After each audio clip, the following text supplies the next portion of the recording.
Kembali lagi di channel Sejarah Dunia. Seperti biasa kami telah merangkum berita yang terjadi di masa lampau.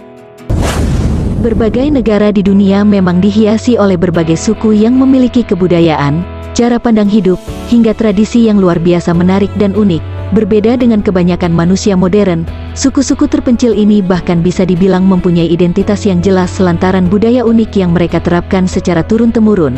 Meskipun terkadang sebuah suku tertentu mempunyai cara pandang hidup yang sangat bertolak belakang dari masyarakat modern, tetapi justru fakta itulah yang membuat suku-suku tersebut terlihat super menarik. Dilansir dari berbagai sumber, kami telah merangkum 5 suku paling menarik yang ada di dunia. Sebelum kita lanjut, saya mengingatkan teman-teman untuk mengklik tombol yang di atas, agar teman-teman tidak ketinggalan dengan berita terupdate kami selanjutnya. Action. Suku Kreng, Kamboja. Nah teman-teman, jika kalian masih sulit mendapatkan pasangan, coba deh datang ke Kamboja. Di sana kalian dapat melihat suatu suku yang memiliki budaya yang teramat unik, di mana para warganya akan membangun sebuah pondok gadis atau pondok cinta untuk anak-anak perempuan mereka yang sudah mencapai akil balik atau sudah menginjak usia sekitar 12 tahun. Di pondok cinta inilah, para remaja putri akan tinggal dan bermalam dengan sebanyak-banyak pemuda yang mereka inginkan. Bahkan, para orang tua dengan semangat akan mendorong anak-anak gadis mereka untuk menjalin cinta dan berhubungan seksual dengan pria yang berbeda-beda sampai mereka akhirnya mendapatkan pasangan yang cocok untuk dijadikan pendamping hidup. Meskipun terlihat janggal bagi masyarakat awam, tetapi bagi suku Kreng, pondok gadis adalah cara terbaik bagi para anak gadis mereka dalam menemukan cinta sejati. Bagi suku Kamboja ini, kemandirian seorang gadis dalam masalah seksualitas serta cinta adalah rahasia untuk membentuk hubungan cinta yang tahan lama. Menariknya, walaupun terkesan melegalkan free sex, para ahli justru menemukan fakta bahwa suku Kreng adalah sebuah masyarakat yang romantis dan jauh dari kasus perceraian hingga pelecehan seksual.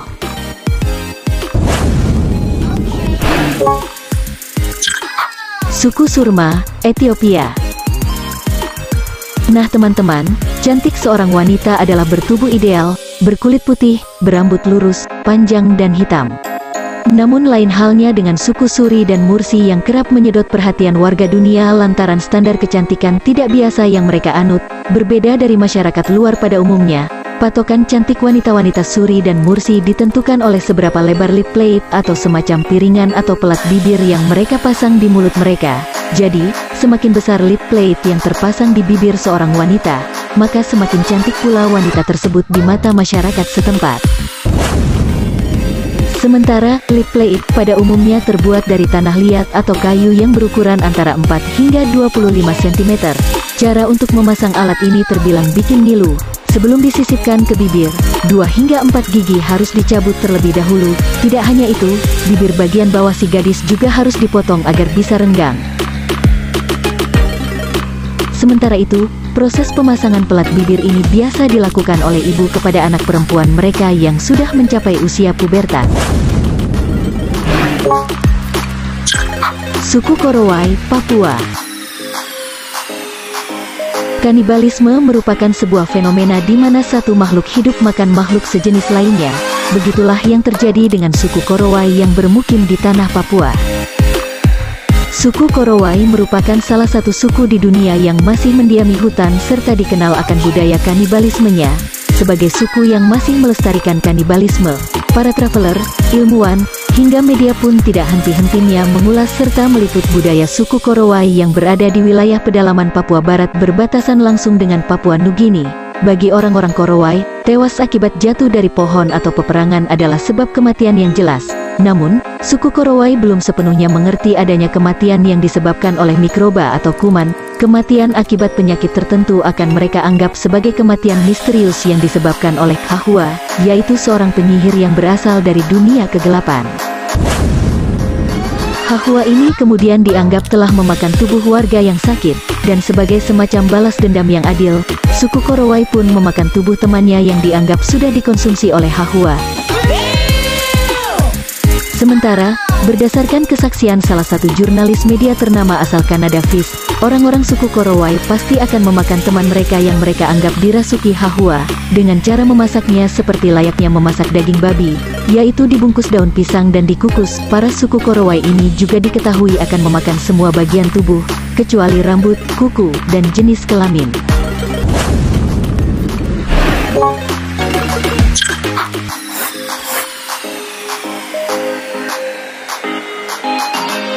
Bisa dibilang, Afrika adalah surganya bagi suku-suku unik di dunia, dan Himba adalah salah satunya. Suku yang terletak di Namibia ini pun tersohor karena kebudayaan melumuri tubuh mereka dengan otichse, yaitu semacam krim berwarna merah yang terbuat dari batu oker yang dihaluskan.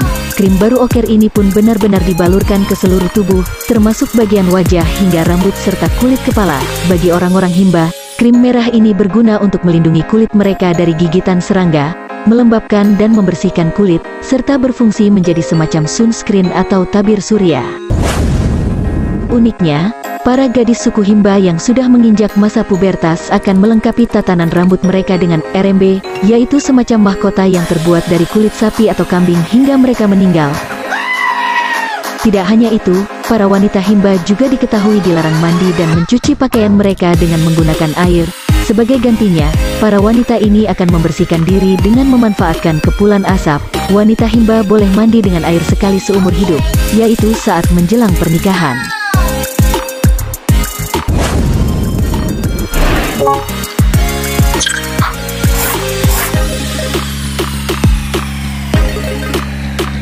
Nah, yang terakhir, ada suku unik dari Sulawesi Tenggara, yaitu suku Buton.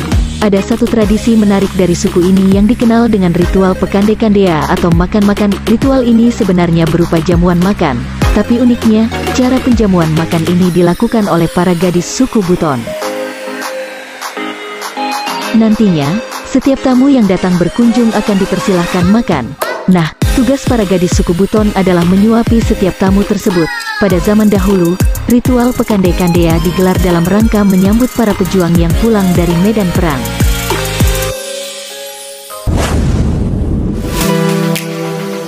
Oke calon sejarawan, sampai sini dulu video kali ini. Sampai bertemu di video selanjutnya. See you, goodbye.